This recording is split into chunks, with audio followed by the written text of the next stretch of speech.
ईश्वर हमेशा भक्तों की सहायता करता है। ईश्वर को हम भले ही न देख पाए, लेकिन ईश्वर हर क्षण हमें देख रहा होता है। उसकी दृष्टि हमेशा अपने भक्तों एवं सद्व्यक्तियों पर रहती है। अगर आप गौर करेंगे तो पाएंगे कि जीवन में कभी न कभी कठिन समय में ईश्वर स्वयं आकर आपकी सहायता कर चुके हैं। उस कठिन समय में आपके अंदर भक्ति की भावना उमड़ रही होगी और आप ईश्वर को याद कर रहे होंगे।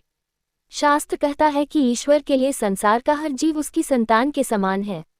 जो व्यक्ति उसके बनाए नियमों का पालन करते हुए जीवन यापन करता है, ईश्वर उसकी सहायता अवश्य करते हैं।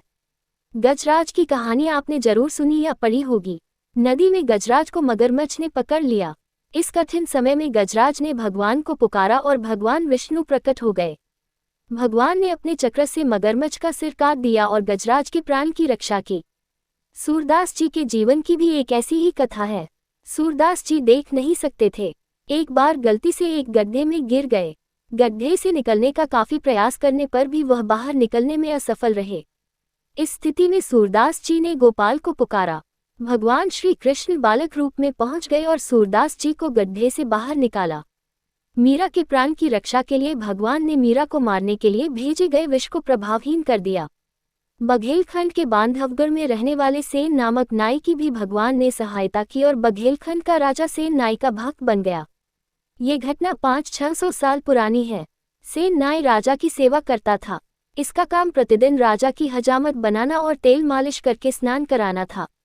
एक दिन सेन नाई जब राजमहल की ओर चला तब रास्ते में संतों की टोली मिल गई। नाई उन्हें लेकर घर आ गया और उनकी खूब सेवा की। संतों के साथ बैठकर संत्संग में भाग लिया। राजा के स्नान करने का समय बीता जा रहा था। नाई के नहीं आने से राजा क्रोधित हो रहे थे। इसी समय भगवान स्वयं सेन नाई का वेश धारण कर राजा की सेवा में पहुंच गए। नई बने भगवान की सेवा से राजा का क्रोध दूर हो गया और मन हर्षित हो गया।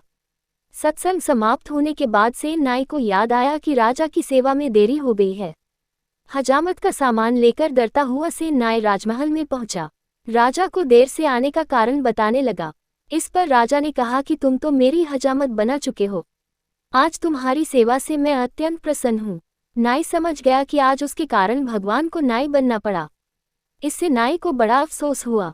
राजा को जब इस बात का ज्ञान हुआ कि नाई की भक्ति की लाज रखने के लिए भगवान स्वयं आज नाई बनकर आए थे, राजा नाई की भक्त बन गया और उसे अपना गुरु मान लिया। ऐसी कई घटनाएं हैं जो ईश्वर के अस्तित्व और उसकी सहायता का प्रमाण देते हैं।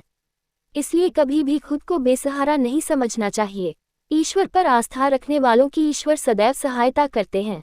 दोस्तों, आपको ये कहानी कैसी लगी कृपया कमेंट करके जरूर बताएं और ऐसी ही और भी बहुत सारी कहानियों को सुनने के लिए चैनल को सब्सक्राइब जरूर करें। धन्यवाद।